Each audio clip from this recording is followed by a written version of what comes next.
Amém, irmãos? Graças a Deus. A gente vai agora ao momento da exposição da palavra. Seguindo o nosso estudo em Romanos, quero convidar os irmãos a abrirem a Bíblia de vocês em Romanos capítulo 6, dos versos 15 ao 23.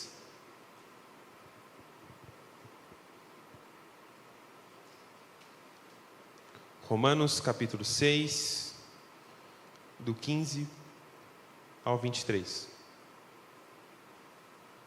Diz assim a palavra de Deus: E então, vamos pecar porque não estamos debaixo da lei, mas debaixo da graça? De maneira nenhuma. Não sabem que quando vocês se oferecem a alguém para lhe obedecer como escravos, tornam-se escravos daquele a quem obedecem? Escravos do pecado que leva à morte, ou da obediência que leva à justiça? Mas graças a Deus, porque embora vocês tenham sido escravos do pecado, passaram a obedecer de coração à forma de ensino que lhes foi transmitida. Vocês foram libertados do pecado e tornaram-se escravos da justiça. Falo isso em termos humanos, por causa das suas limitações humanas. Assim como vocês ofereceram os membros dos seus próprios corpos em escravidão à impureza e à maldade que leva à maldade, ofereçam-nos agora em escravidão à justiça que leva à santidade. Quando vocês eram escravos do pecado, estavam livres da justiça. Que fruto colheram então das coisas das quais vocês se envergonham? O fim delas é a morte. Mas agora que vocês foram libertados do pecado e se tornaram escravos de Deus, o fruto que colhem leva à santidade, e o seu fim é a vida eterna. Pois o salário do pecado é a morte, mas o dom gratuito de Deus é a vida eterna em Cristo Jesus, nosso Senhor. Amém? Curve a sua cabeça, vamos orar ao Senhor. Pai, te rendemos graças, Deus, por esse santo e gracioso privilégio que é poder ouvir da Tua palavra, Senhor. Nós que outrora estávamos mortos em nossos pecados e delitos, pela graça do Senhor, nos deu vida juntamente com Cristo, e pela graça nós somos salvos, Pai. E agora podemos ter o conhecimento de Deus, e por isso, Deus, nós te pedimos que o Senhor venha revelar a Tua palavra aos nossos corações, através do Teu Espírito Santo. Que não venhamos nos limitar somente a ouvi-la, mas a colocá-la em prática, Pai. Me capacita, Deus, para pregar a Tua palavra, com a revelação, com entendimento e com sabedoria espiritual. E que ao Senhor seja dada toda a glória, hoje e eternamente. Em nome de Cristo nós oramos e te agradecemos. Amém. Bom, irmãos, então, seguindo o nosso estudo de Romanos, chegamos ao capítulo 6, já na parte final, metade do capítulo. A gente teve a exposição na semana passada do Gui. Então, só para a gente dar uma recapitulada, para a gente entender o que está rolando aqui na carta aos Romanos, desde o capítulo 5, Paulo tem concluído, que todo o povo de Deus ele é justificado exclusivamente pela fé. E essa justificação, ela traz muitos benefícios presentes, A paz com Deus, a alegria em meio às tribulações, uma segurança eterna. E depois, então, de desenvolver esse assunto dentro do capítulo 5, no capítulo 6, ele começa a entrar no assunto da morte em Adão e a vida em Cristo. Ou seja, que por meio do pecado de Adão, nós que estávamos em Adão, nós também pecamos e com o pecado entrou a morte. Mas, por intermédio de Jesus Cristo, por estarmos unidos a Cristo, então também temos vida. Então, por meio de Adão entrou o pecado e com o pecado a morte. Mas por meio de Jesus Cristo, a obediência de Cristo, então a gente podemos ter vida por meio dele. Então depois ele começa a desenvolver que o principal versículo ali do capítulo 6, que ele fala que aonde abundou o pecado, superabundou a graça. E aí ele levanta uma pergunta retórica, né? Então, já que aonde abundou o pecado, superabunda a graça, então podemos pecar para que a graça superabunde, né? Ele vai dizer que de modo algum, porque nós que morremos para o pecado, como então continuaremos a viver nele? Então ele começa a desenvolver sobre essa doutrina que é da morte do velho homem em Cristo Jesus e a ressurreição nossa juntamente com ele para esse novo e vivo caminho a qual Jesus inaugurou. Então, fechando esse assunto, ele depois agora no nosso capítulo ele vai entrar numa outra pergunta retórica, que é: então, vamos pecar porque não estamos debaixo da lei, mas debaixo da graça? De maneira nenhuma. Então, agora ele vai começar a desenvolver que já que então aonde abundou o pecado, superabunda a graça, então é levantada uma outra possível pergunta retórica. Então, já que a salvação se dá mediante a graça de Deus, então a gente pode pecar, já que não tem mais lei? Então ele vai começar a desenvolver, responder essa pergunta retórica do porquê não. Então, entrando na nossa exposição, Paulo ele segue um cuidadoso percurso entre os riscos do legalismo e da licenciosidade. Ele deixa claro que os cristãos estão livres do poder compulsório da lei mosaica, ao mesmo tempo que destaca que os cristãos têm a obrigação de obedecer a seu novo Senhor, Deus ou a justiça. Contra aqueles que insistem na necessidade da lei como uma força para controlar e refrear o pecado, Paulo proclama a libertação dos cristãos da lei como um passo necessário para derrotar o reino do pecado. E contra aqueles que pervertem essa nova liberdade, usando-a como desculpa para pecar, Paulo insiste que até mesmo debaixo da graça há deveres de obediência que precisam ser levados a sério. Pois como Paulo deixa claro, não existe autonomia humana no sentido de liberdade de todos os poderes e influências externos.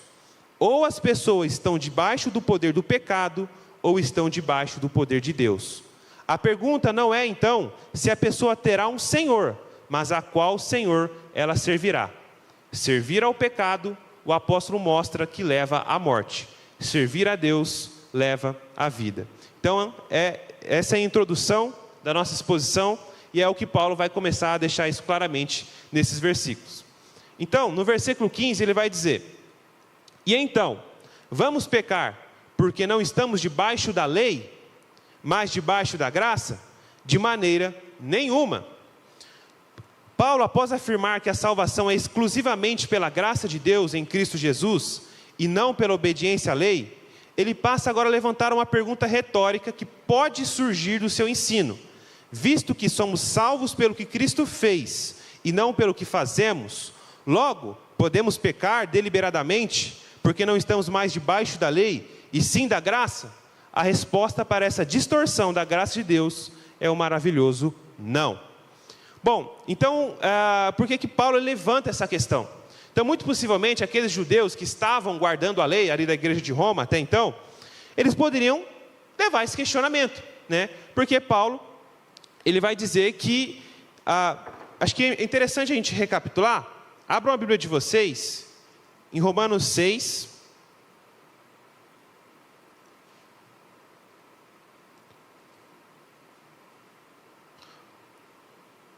Romanos 6, no versículo 14, diz assim: assim o pecado não deve ter domínio sobre vocês, porque vocês não estão debaixo da lei, mas debaixo da graça. E aí entra o nosso versículo: e então, vamos pecar porque não estamos debaixo da lei, mas debaixo da graça? De maneira nenhuma. Então, quando ele faz essa afirmação de que não estamos debaixo da lei, mas debaixo da graça, é possível levar esse questionamento. Então, já que não estamos mais debaixo do poder da lei, então quer dizer que tudo agora é lícito, tudo agora é permitido?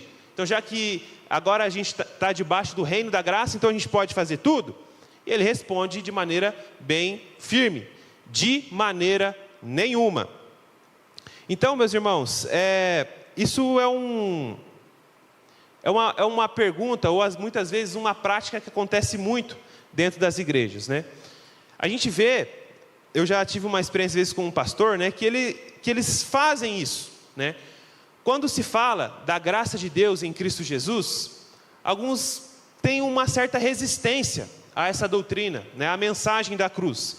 Porque eles vão indagar aqui, se você ficar pregando graça, graça e graça, isso vai levar os jovens a uma vida de pecado, ou as pessoas vão achar que tudo é permitido e que você não precisa mais ter obediência ou coisa do tipo. Mas quando a gente olha para a Escritura, o apóstolo Paulo não está preocupado com isso. Por quê? Porque ele está plenamente convicto de que aqueles que verdadeiramente foram salvos pela graça de Deus em Jesus Cristo, tiveram o velho homem crucificado com ele. Ou seja, a origem do pecado, que é desse velho homem, desse homem do pecado, foi crucificado com Cristo. Então aquele que recebe a graça de Deus, ele não vive na prática deliberada do pecado. Por quê? Porque nos versículos anteriores ele disse: porque nós, como continuaremos pecando? Nós que morremos para o pecado. Então, ele tem uma plena convicção aqui de que aqueles que verdadeiramente foram regenerados por Jesus Cristo, ao ouvirem a mensagem da graça de Deus, eles não vivem na prática deliberada do pecado. Por quê? Porque eles estão unidos na morte e na ressurreição de Jesus, e agora eles vivem em novidade de vida. Mas não somente isso, ele vai agora desenvolver de que essa união com Jesus também nos torna escravos de Deus. Ou seja, nós não somos só libertos do império das trevas e do pecado, e agora nós vivemos num vácuo aberto. Não, ele vai dizer que Deus nos torna escravos da verdade, escravos de Deus. Então, meus irmãos, isso aqui é uma realidade. Muitas pessoas, elas distorcem a graça de Deus. Então, eles pegam esse evangelho da graça, e eles tornam eles em licenciosidade, onde tudo é lícito, onde tudo é permitido, onde não tem um problema você ter relações sexuais ilícitas, onde você tem um coração perverso, onde você ama esse mundo, onde você pode fazer o que bem entende, né? Então muitos pervertem a graça de Deus em nome dessa própria graça. A gente vai ver isso lá em Judas, capítulo 1, versículo 3 e 4. Abram a Bíblia de vocês em Judas 1, 3 e 4.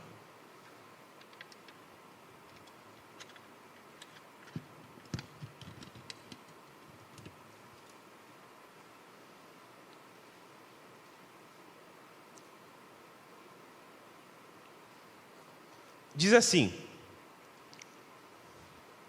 amados, embora estivesse muito ansioso para lhes escrever acerca da salvação que compartilhamos, senti que era necessário escrever-lhes insistindo que batalhassem pela fé, uma vez por todas confiada aos santos. Ou seja, então ele queria, falar do evangelho, das insondáveis riquezas de Cristo, aprofundar melhor sobre esse assunto. Porém, dado o contexto ali daquela igreja na época, ele se sente compelido pelo Espírito a encorajar os irmãos a batalhar pela fé que foi dada a eles. Mas que batalha é essa? Então o que estava rolando? Então parece que existia uma certa distorção do evangelho ali na igreja. Ele vai explicar isso melhor. Pois certos homens, cuja condenação já estava sentenciada há muito tempo, infiltraram-se dissimuladamente no meio de vocês. Estes são ímpios e transformam a graça de nosso Deus em libertinagem e negam Jesus Cristo, nosso único e soberano Senhor. Então está vendo? Já naquele tempo, homens se infiltram no meio da igreja, entre os irmãos, e distorcem a mensagem da graça de Deus. Só que é interessante porque ele fala aqui que, no versículo 4, ele fala assim: estes são ímpios. Ou seja, são pessoas que nunca foram regeneradas, que nunca passaram pela cruz. Elas usam a igreja de Deus como um meio para se autopromoverem por meio da sua mensagem. E eles fazem isso como? Distorcendo a mensagem da graça de Deus. Ou seja, essa salvação, que não é por meio da obediência à lei, mas exclusivamente pela fé em Cristo Jesus, eles usam disso para distorcer e ensinar que agora, já que você é salvo pela graça, você pode viver a sua vida como você bem entende. E essa é uma distorção da graça e é chamado de graça barata, né? Porque a verdade é, irmãos, que a graça de Deus, ela é a graça regeneradora. A graça não é só o meio pelo qual você é justificado por Cristo Jesus. A graça é o meio pelo qual Deus te regenera e o preserva até o dia do Senhor. Então, esse é o verdadeiro ensino da graça de Deus. Não é uma licenciosidade para o pecado. Muito pelo contrário, é o poder que transforma homens pecadores e santos e inculpáveis diante de Deus, mediante Jesus Cristo. Então, meus irmãos, nós não podemos nos enganar e nem deixar sermos enganados por essa graça barata. Então você entra na internet, existem vários pregadores que ensinam isso, dessa graça sem um poder regenerador e transformador do Senhor. E a gente precisa não sermos enganados e também não nos enganar, porque às vezes nós também cometemos isso, querer nos enganar, né? A gente tem algum pecado, chamados de, às vezes, pecados de estimação, que nós não queremos ser trabalhados, não queremos ser curados pelo Senhor, e muitas das vezes usamos de má fé a graça de Deus para justificar esses atos pecaminosos que levam à morte. Aqueles que verdadeiramente estão em Cristo não vivem na prática do pecado, antes praticam as boas obras que Ele preparou de antemão para que andássemos nelas. Então, meus irmãos, o que eu quero dizer não é que quem é salvo por Deus em Cristo Jesus não peca. Quem é salvo por Deus em Cristo Jesus não vive na prática do pecado. João vai dizer que aquele que diz que não tem pecado, chama Deus de mentiroso e a sua verdade não está nele. Então não é que nós não pecamos depois de salvos por Deus, mas é que nós não vivemos mais na prática do pecado.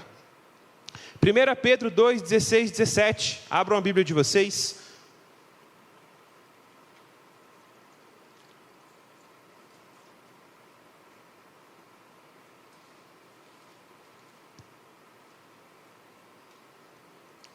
Diz assim: vivam como pessoas livres, mas não usem a liberdade como desculpa para fazer o que é mal. Vivam como servos de Deus. Tratem todos com o devido respeito. Amem os irmãos, temam a Deus e honrem o rei. Então Pedro aqui também é enfático nessa questão, para que nós não usemos da liberdade que nós temos em Cristo Jesus para fazer o que é mal, mas para que nós vivamos como servos de Deus. E quando a gente escuta esse termo, irmãos, que nós fomos libertos em Cristo Jesus, não é que nós fomos libertos da escravidão do pecado, do império das trevas, porque outrora nós não poderíamos agradar a Deus. Então assim, a gente poderia até ter o conhecimento de Deus, o conhecimento dos seus mandamentos, e até de certa forma, achá-los interessantes e procurar ter uma vida reta, entre aspas. Mas nós não tínhamos o poder para viver para a glória de Deus. Por isso que Paulo vai dizer em Romanos que todos pecaram e estão destituídos da glória de Deus, ou do padrão de Deus. Então nós não tínhamos o poder e a capacidade de viver para a glória de Deus. Mas uma vez libertos do pecado e feitos servos da justiça, agora pelo Espírito que habita em nós, nós temos poder para viver para a glória de Deus. Amém? Então vamos lá para o nosso verso 16. E ele vai começar a explicar isso melhor. Não sabem, voltando lá para Romanos 6,16. Não sabem que quando vocês se oferecem a alguém para lhe obedecer como escravos, tornam-se escravos daquele a quem obedecem? Escravos do pecado que leva à morte, ou da obediência que leva à justiça. O princípio apresentado agora pela indagação é que somos escravos daquilo que nos apresentamos, com o propósito de obedecer. Ou seja, naquela época tinha os escravos que eram romanos, né, do Império Romano. Então essa escravidão aqui não é como a gente está acostumado na escola, naquele tempo, né, a escravidão afrodescendente, coisa do tipo. Então muitas pessoas se encontravam em situação de extrema pobreza. Então, para ter o que comer, elas se ofereciam para obedecer a algum tipo de senhor.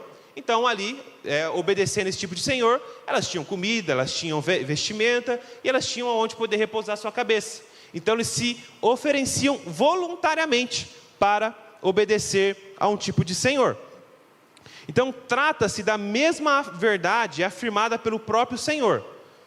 Todo aquele que comete pecado é escravo do pecado. João 8,34. Ninguém pode servir a dois senhores, porque ou há de aborrecer um e amar o outro, ou se devotará a um, ou desprezará o outro. Não podeis servir a Deus e às riquezas. Então é esse mesmo princípio que Jesus dá aqui.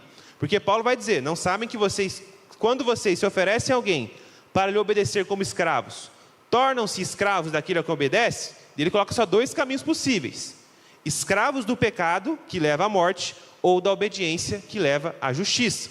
Então não tem neutralidade. Ou você é escravo do pecado, que conduz à morte, ou você é escravo, ou você obedece, ou você é escravo da obediência, que leva à justiça. Só dois caminhos possíveis, assim como Jesus afirma. Ou você serve a Deus, ou você serve às riquezas. O mesmo princípio está sendo colocado aqui. Por semelhante modo, nesse versículo o apóstolo mostra que só há duas linhas de lealdade. E o critério da nossa lealdade é prestarmos obediência. Quer seja do pecado para a morte, quer seja a obediência para a justiça. Então, não existe neutralidade, como o apóstolo Paulo está afirmando aqui. Quando você se oferece para obedecer alguém, você se torna escravo de quem você se ofereceu. E aí só tem dois caminhos: ou você é escravo do pecado, ou você, em obediência, você é levado à justiça. Essa obediência que ele fala aqui, muito possível, é a obediência da fé. É o momento em que nós ouvimos o Evangelho e nós obedientemente respondemos com fé em Cristo Jesus. E isso, consequentemente, leva à justiça. Justiça mediante Jesus Cristo. Então, esse termo aqui de justiça, qual Paulo está falando, essa obediência que leva à justiça, muito possivelmente, ele está se referindo à justificação. Ou seja, Jesus Cristo, que é o justo, ele morre pelos injustos, que somos nós, o povo de Deus, aqueles que creem, para que em Cristo nós sejamos tornados justiça de Deus. E o outro lado são os escravos do pecado, ou seja, que não tem outro senhor senão o pecado. Os cristãos que não são mais escravos do pecado, eles não devem mais viver como escravos do pecado. Então essa é uma verdade, a qual Paulo está dizendo aqui. Então não tem como você dizer que você é salvo por Deus em Cristo Jesus, que você é regenerado, que você morreu e ressuscitou com o Senhor, que você é uma nova criatura e viver deliberadamente na prática do pecado. Pois quem vive na prática do pecado é escravo do pecado. Então são coisas completamente diferentes. Dizer que é um é dizer que você não é o outro. E assim consequentemente. Então é meio um pouco confuso a lógica que ele está dando aqui, mas é basicamente isso que ele está querendo dizer. Não tem neutralidade. Ou você é escravo do pecado, ou você é escravo de Deus. Versículo 17.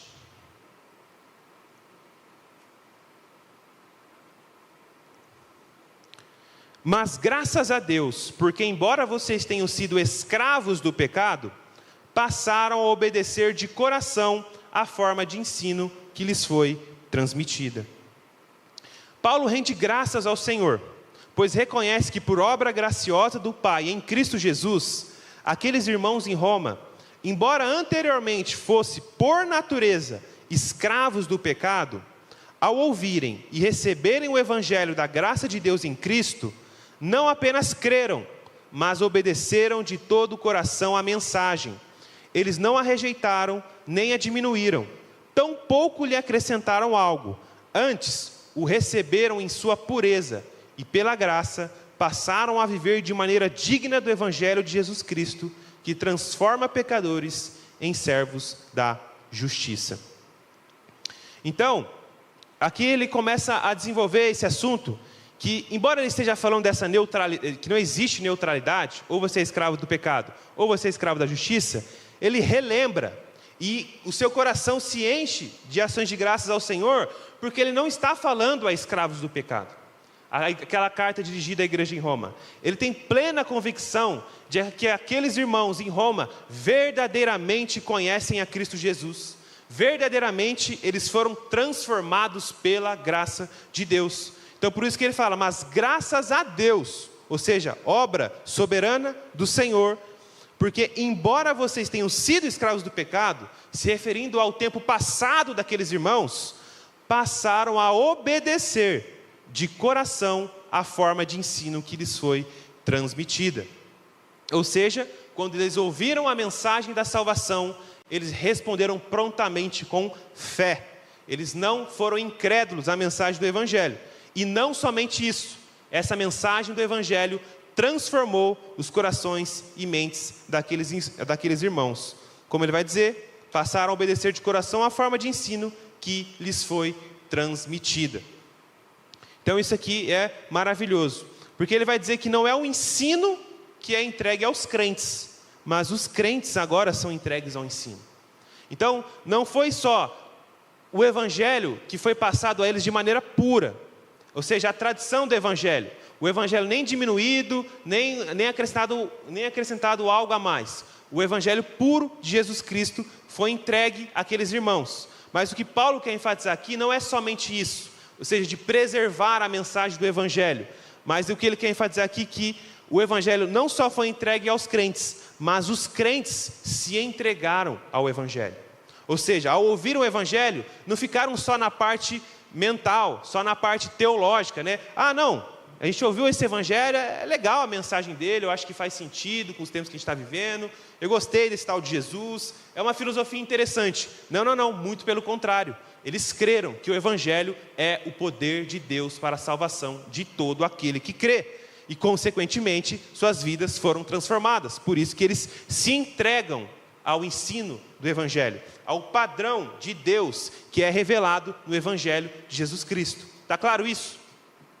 Então, a gente precisamos de coração conhecer o Evangelho, crer, praticar, testemunhar e preservar o Evangelho de Jesus Cristo, assim como nos foi transmitido. Porque o tempo que nós vivemos hoje, o próprio exemplo que a gente acabou de ler agora, existem pessoas que pervertem o Evangelho, ou diminuem o Evangelho, ou acrescentam algo a ele. Então, nós como crentes no Senhor Jesus Cristo, nós precisamos preservar a mensagem do Evangelho, transmiti-la em sua totalidade, em sua pureza, para que absolutamente nada venha se perder. A gente vê esse tipo de ensino no relacionamento ali de Paulo com Timóteo. Então abram a Bíblia de vocês em 1 Timóteo capítulo 1, versos do 8 ao 14.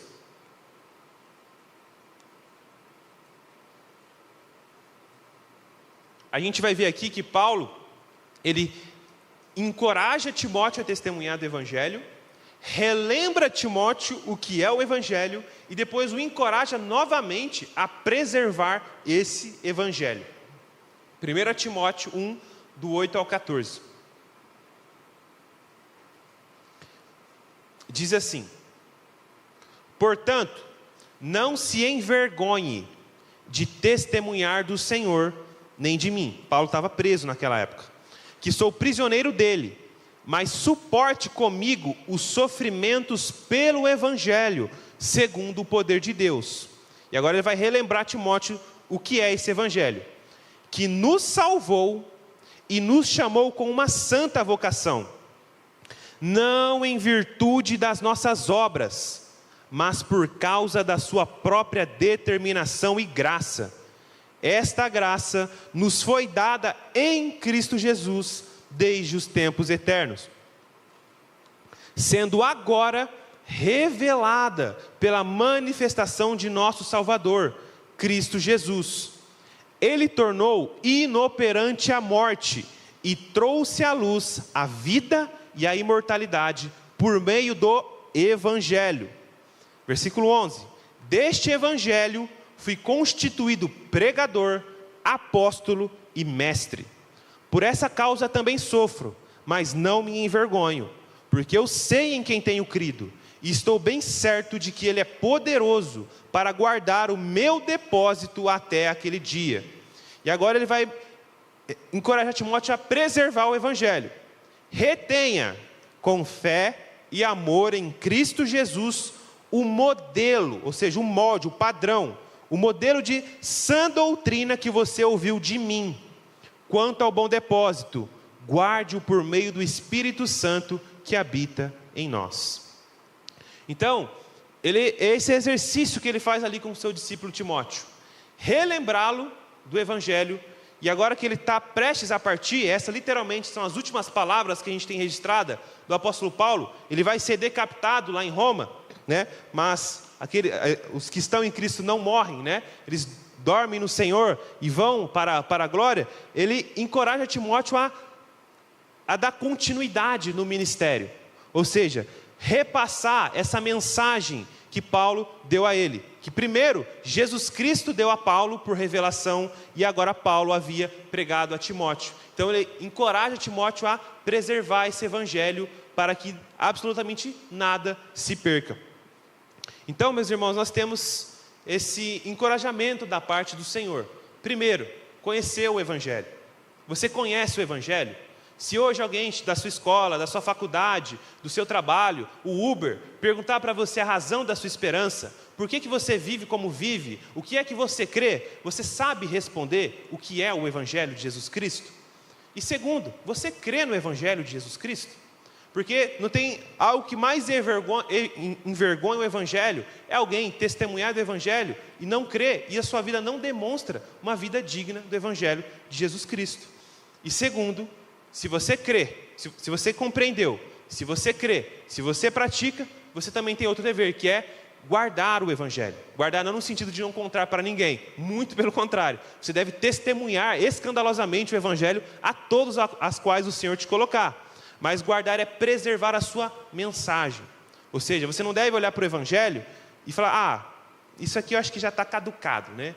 Esse negócio aqui de não poder ter relação sexual antes do casamento, eu acho que não é o suficiente, né? Eu acho que isso aqui são novos tempos, eu acho que o amor agora é diferente, né? São coisas que a gente vê aí por hoje, pessoas que querem perverter o evangelho, né? Não só a mensagem da cruz, mas a vida piedosa que é gerada por meio daqueles que crerem. Então a gente precisa preservar a mensagem do evangelho para que a gente possa transmiti-la tanto posteriormente aos filhos, e assim de geração em geração, para que a mensagem do evangelho ela não seja adulterada.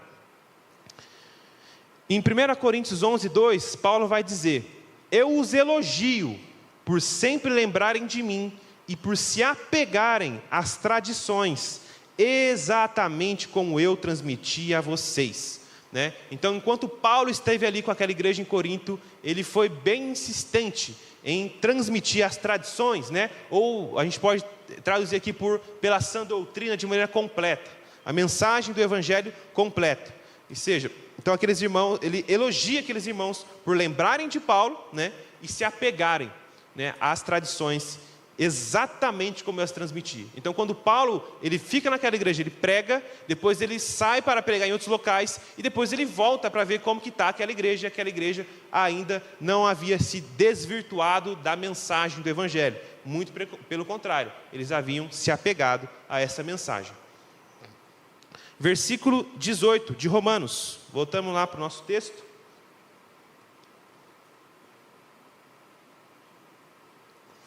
Vocês foram libertados do pecado. Vocês foram libertados do pecado e tornaram-se escravos da justiça. Nesse versículo 18, Paulo responde àquela pergunta retórica levantada no versículo 15, que é: então vamos pecar? De maneira nenhuma. Então, por quê? Por que não devemos pecar, né? Já que não estamos debaixo da lei? E esse versículo responde: porque fomos libertados do pecado e tornados escravos da justiça. Ou seja, o pecado não é mais nosso Senhor, Cristo é o nosso Senhor, por isso o obedecemos e guardamos os seus mandamentos, pois Ele mesmo é quem diz: aquele que me ama, guarda os meus mandamentos. Então, por que a gente não deve continuar na prática do pecado, já que a gente não está debaixo da lei, mas debaixo da graça? Porque fomos libertados da escravidão do pecado e feitos escravos da justiça. Nós temos agora um novo Senhor, que é Deus, que é Cristo. Então, por isso, nós não vivemos na prática do pecado, porque nós não estamos mais sujeitos a ele. Nós estamos agora com corpo, mente e coração sujeitos a Cristo Jesus. O sentido de escravos aqui, a escravidão não enfatiza opressão, e é importante ressaltar isso, mas um pertencimento total. Paulo ele só está se utilizando do termo escravidão, mas ele não quer usar ela na sua totalidade. Não é que você é escravo de Deus, ou seja, Deus é um Senhor tirano, agora o que é isso, aquilo, não. Essa ideia de escravidão aqui, ele tá se referindo a um pertencimento total. Ou seja, você não pertence mais ao pecado, nem a Satanás, e nem à ordem desse presente mundo. Você pertence a Deus. Você foi feito livre em Cristo Jesus. O cristão agora tem um novo dono, e esse dono é a justiça que vem de Deus. Então, quando ele diz que nós nos tornamos escravos da justiça, talvez você fique se perguntando o que é ser escravo da justiça.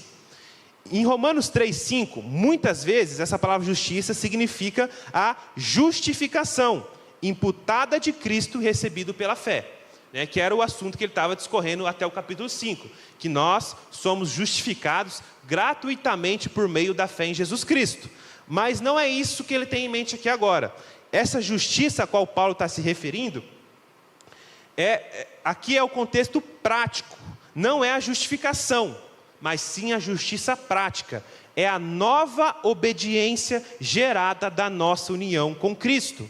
Ou seja, essa justificação que nós temos em Cristo, ela se manifesta agora na nossa vida diária e prática. É isso que ele está querendo dizer. Quando a gente é feito escravo da justiça, a gente é escravo agora de um novo padrão de vida. Nós temos agora uma nova vida por meio da união com Jesus. Porque nós fomos unidos com Jesus na morte, mas de semelhante modo nós fomos unidos com Jesus na ressurreição. Então agora nós temos um novo e vivo caminho. Então essa justiça a qual Paulo está se referindo aqui, é um novo padrão de vida. Ou como o autor quer colocar, é uma nova obediência, uma nova maneira de se relacionar com Deus, que é gerada da nossa união com Cristo. Então é essa justiça a qual aqui Paulo ele está se referindo, esse novo padrão de vida. Então por isso, irmãos, que muitas das vezes nós, quando caímos em pecado, nós não conseguimos permanecer nele. Por quê? Porque agora nós somos escravos da justiça, escravos do novo padrão de vida que Deus nos deu em Cristo Jesus. Então por isso que Jesus lá em Apocalipse ele fala: bem-aventurado aqueles que lavam as suas vestes no sangue do Cordeiro, estes terão o direito de comer da árvore da vida. Ou seja, então, automaticamente, quando nós pecamos, nós nos sentimos constrangidos. Nós não queremos permanecer no pecado. Por quê? Porque não condiz mais com a nossa nova natureza. Nós fomos feitos novas criaturas em Cristo Jesus. Por isso que Paulo afirma: aquele que está em Cristo é nova criatura. Eis que as coisas velhas se passaram e tudo se fez novo. Então por isso que você não consegue ficar na prática do pecado se realmente você está em Cristo. Por quê? Porque você é escravo agora. O seu coração, consciência e mente é escravo desse novo padrão de Deus. E escravo não no sentido negativo, mas literalmente no sentido positivo. Agora você passou a amar o que Deus ama e odeia o que Deus odeia. O cristão não é somente chamado para fazer o que é certo em um vácuo, né? Mas para fazer o que é certo com base em um relacionamento novo e poderoso que já foi estabelecido mediante Jesus Cristo.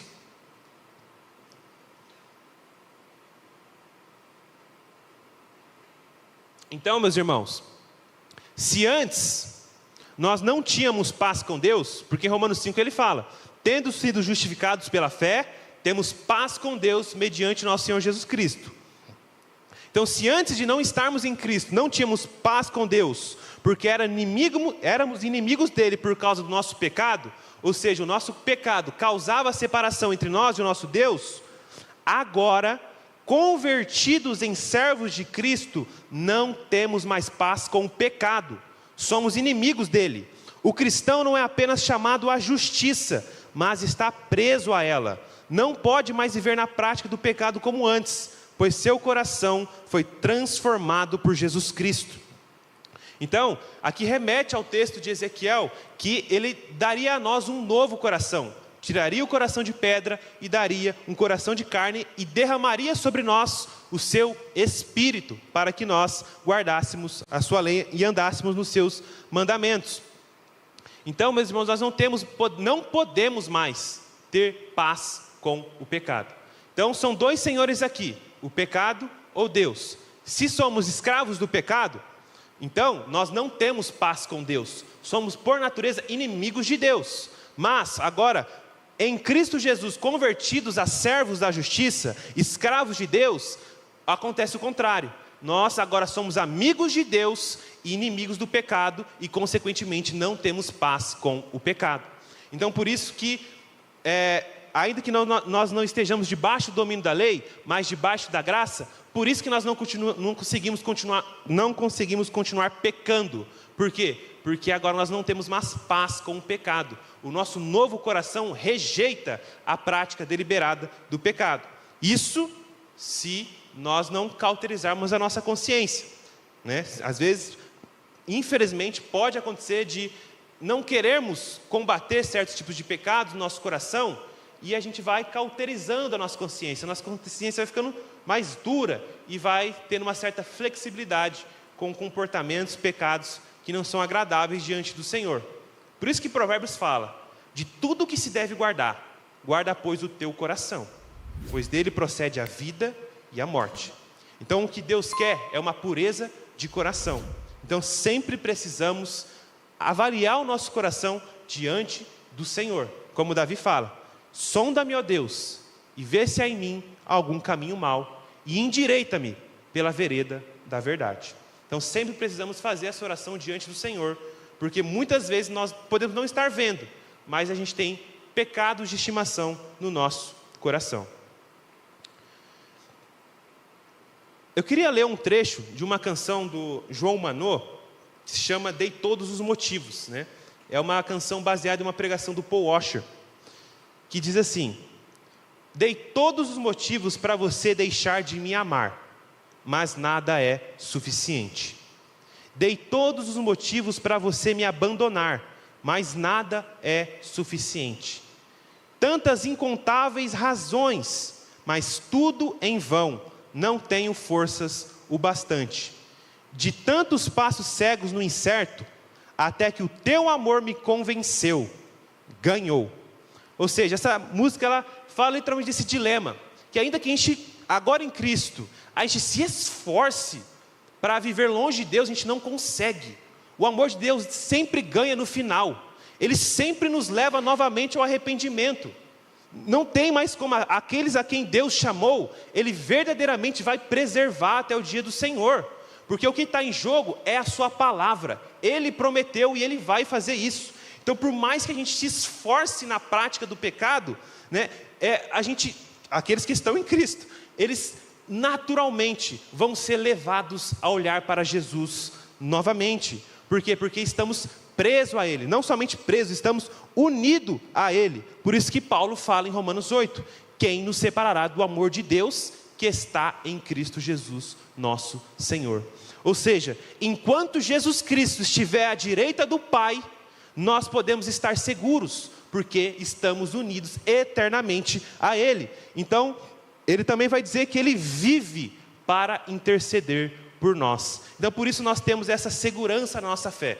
E quando eu digo isso, é óbvio que não é o encorajamento para o pecado, que é como nós acabamos que a gente está expondo, né? Que não tem como a gente viver na prática do pecado, mas ainda, e acho que todo mundo aqui, talvez fazer uma reflexão, tem alguns pecados que lutam e combatem, já desanimou em um certo momento da fé, né? Já o coração ficou cansado e sobrecarregado de se viver para Deus por algum tipo de pecado, mas aqui está você hoje, juntamente com seus irmãos em Cristo, ouvindo da palavra e conhecendo ao Senhor. Por quê? Por obra soberana de Deus em preservá-lo. Você está aqui hoje porque o Senhor tem te preservado. Não é pelo que você oferece, não é pelo que você pode se guardar. É porque Deus é gracioso. E aquele que começou a boa obra, Ele vai terminar até o dia de Cristo. Versículo 19.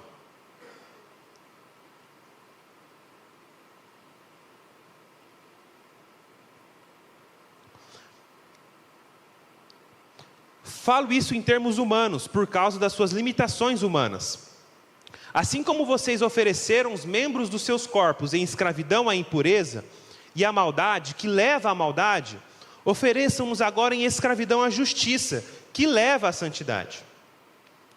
O apóstolo Paulo se refere a limitações humanas, é muito provável que ele se refira à nossa dificuldade de entender as coisas de Deus, levando a usar analogias da vida diária, como a própria escravidão, para ilustrar uma realidade espiritual. Paulo falava à maneira dos homens, afinal de contas, a nova vida em Cristo não é escravidão existente entre os homens, mas é a mais sublime e única e verdadeira liberdade. Se, pois, o Filho vos libertar, verdadeiramente sereis livres, como o próprio Senhor afirma. Apesar disso, a escravidão serve para ilustrar a totalidade do nosso comprometimento para com Deus, na libertação da servidão do pecado, envolvida em nossa união com Cristo. É por causa da fraqueza da carne que ele fala deste modo aos seus leitores. Ou seja, então, quando ele fala isso em termos humanos, por causa das suas limitações humanas, é uma maneira dele se retratar ou fazer uma ressalva, né? Porque às vezes a escravidão poderia soar como algo negativo. Mas ele está falando, ele basicamente de tudo que eu poderia pensar para explicar para vocês o porquê que vocês não vivem mais na prática do pecado, foi a melhor maneira que eu pude pensar. Então ele está explicando uma realidade espiritual usando uma realidade humana, e principalmente daquela época onde a escravidão ainda estava vigente. Então por isso que ele meio que dá uma ressalva aqui, que talvez a escravidão poderia soar de maneira negativa. Então ele ressalva de que essa é a melhor maneira como eu pude achar para ilustrar isso, né? Mas a escravidão em Cristo é verdadeira liberdade. Agora nós somos verdadeiramente livres para obedecer a Deus.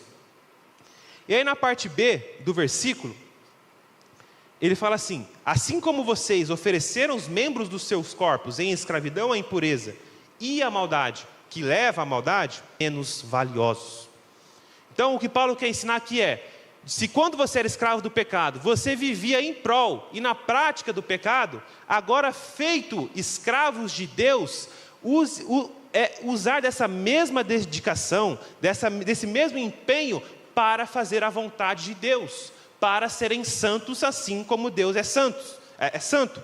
É isso que o apóstolo Paulo quer ensinar. Essa mesma dedicação de quem estava morto no pecado, vivia em prol do pecado, agora que você tem um conhecimento de Deus e conhece a verdade, use aquela mesma dedicação para a verdade, para ser santo no coração, no corpo e na mente.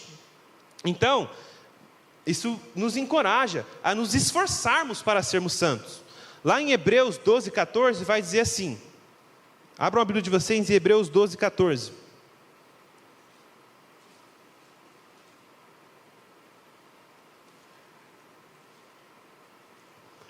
Diz assim: esforcem-se para viver em paz com todos e para serem santos. Sem santidade ninguém verá o Senhor. Então, nessa nova vida em Cristo, Paulo agora ele nos encoraja a nos esforçar para sermos santos, assim como o Senhor é santo. Porque sem santidade ninguém verá o Senhor. E aí no versículo 20, voltando para Romanos,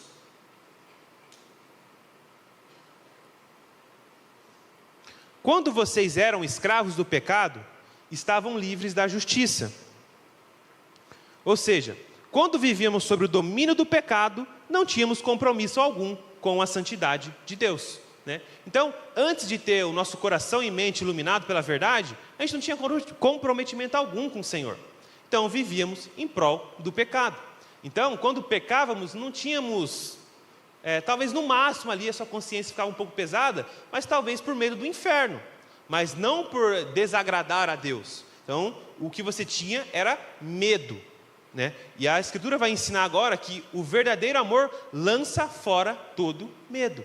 Então, nesse novo relacionamento com Deus em Cristo Jesus, não há espaço para o medo, mas agora há o temor, né, a reverência pela santidade de Deus, mas o amor de Deus sobre todas as coisas. Então, quando ele fala que quando a gente era escravo do pecado, estávamos livres da justiça, é nesse sentido, que você tinha uma dedicação, e dedicação ao pecado.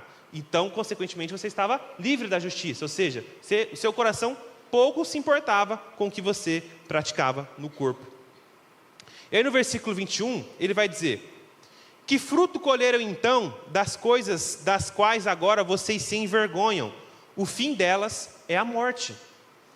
Paulo revela qual é o fruto de ter o pecado como Senhor. Embora o pecado prometa um prazer transitório, no final ele entrega vergonha e destruição, que é a morte eterna.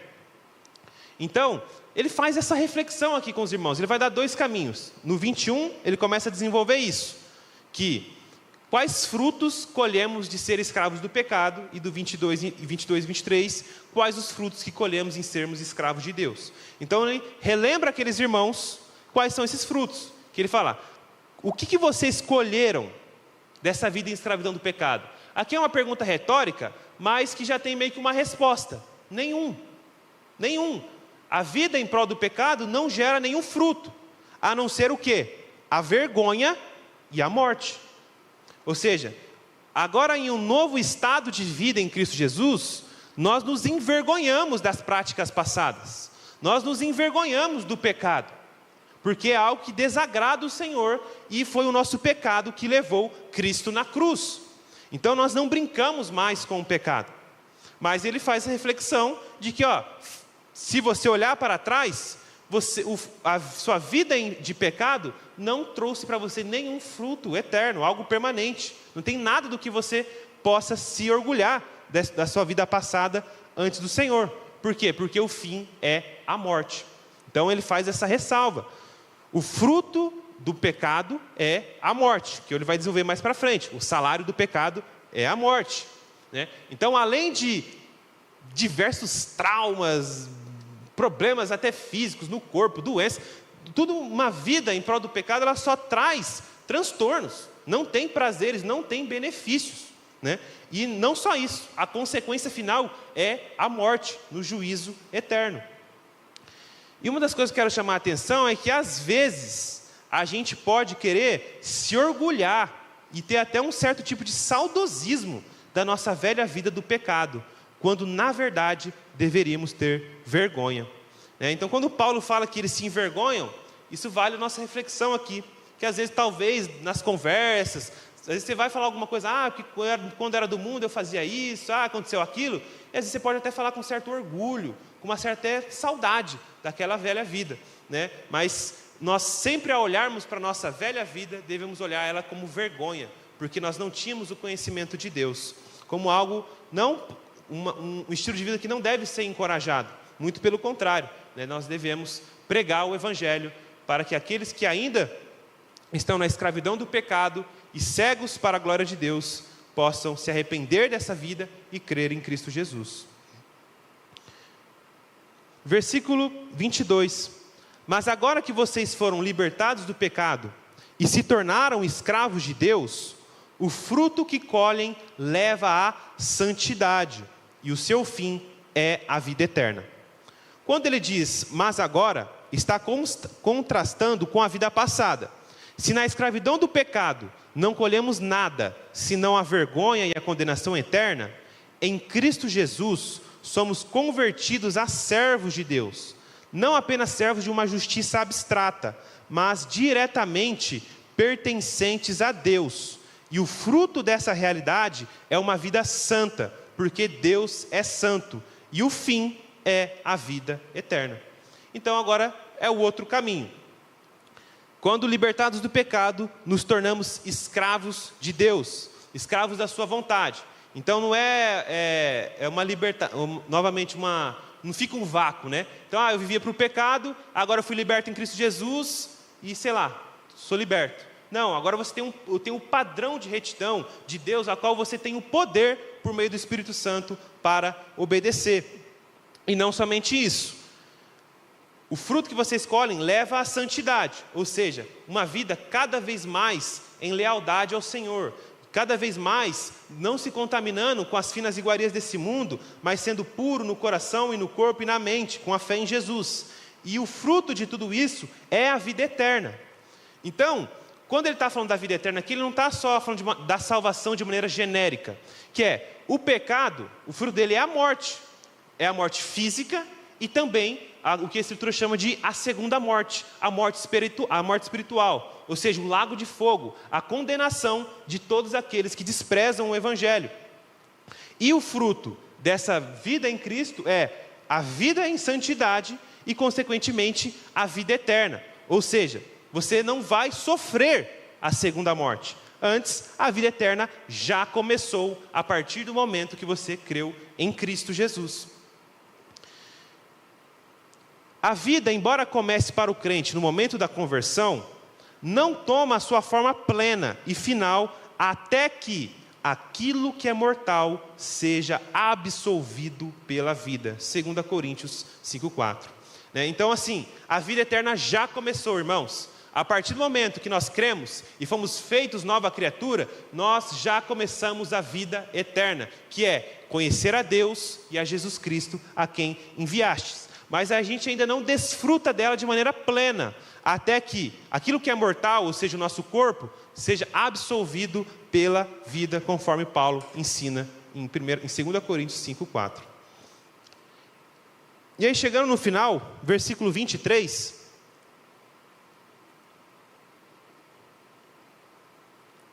vai dizer assim: pois o salário do pecado é a morte, mas o dom gratuito de Deus é a vida eterna em Cristo Jesus, nosso Senhor. O salário é a justa recompensa por um trabalho, e aqueles que têm o pecado como Senhor receberão recompensa de sua vida de pecado, que é a morte. Pois o salário não é bondade, mas é um direito. E o único direito que todo homem nascido de mulher tem de receber do Deus que é santo e justo é a morte. Mas o mesmo Deus que é justo também é amoroso e gracioso, e concede gratuitamente a vida eterna para todo aquele que se arrepende e recebe pela fé, e de coração a Cristo como Senhor e Salvador. A esses, o Pai lhe concede graciosamente o direito de se tornarem filhos de Deus. A morte é merecida, a vida eterna é inteiramente gratuita. Então, agora ele coloca novamente dois caminhos. A recompensa do pecado, mas o dom gratuito de Deus, que é a vida eterna. Ou seja, o salário do pecado é a morte.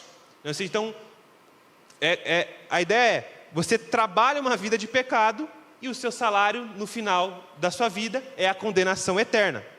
Mas não é esse o caminho, você recebe a condenação, mas não é esse o caminho da vida eterna. Você não trabalha para tê-la, você recebe gratuitamente de Deus em Cristo, como ele vai falar. Mas o dom gratuito de Deus é a vida eterna em Cristo Jesus, nosso Senhor.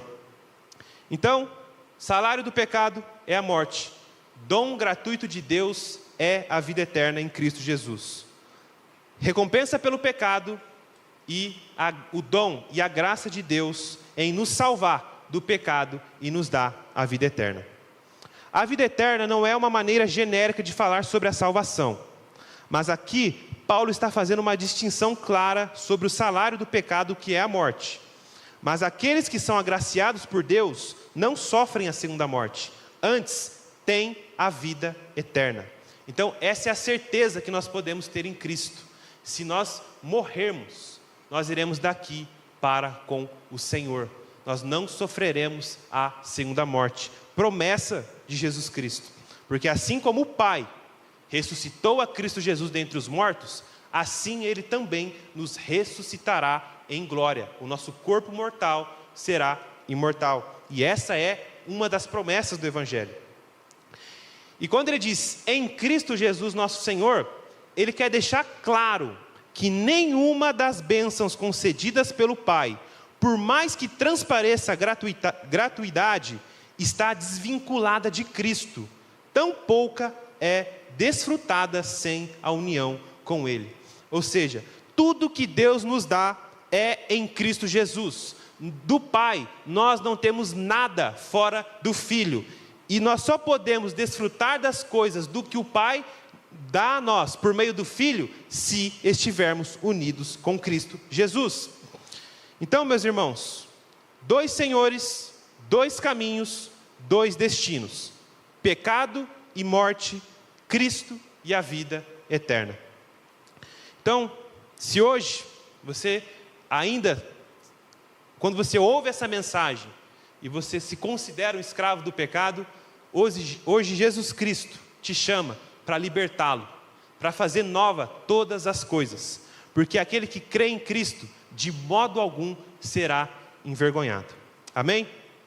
Então, curva a sua cabeça e vamos orar. Pai, graças te damos pelo dom gratuito do Senhor, que é a vida eterna em Cristo Jesus.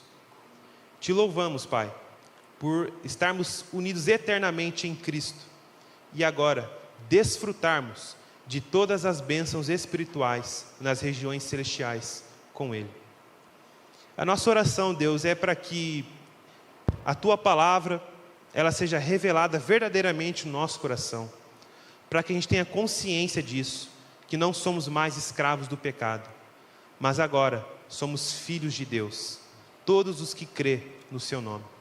E nos faz, Pai, pelo Teu Espírito, viver em conformidade com essa nova vida, de maneira digna do Evangelho, dando fruto em toda boa obra, para que o Senhor seja glorificado através das nossas vidas. É no nome de Jesus que nós oramos e te agradecemos. Amém.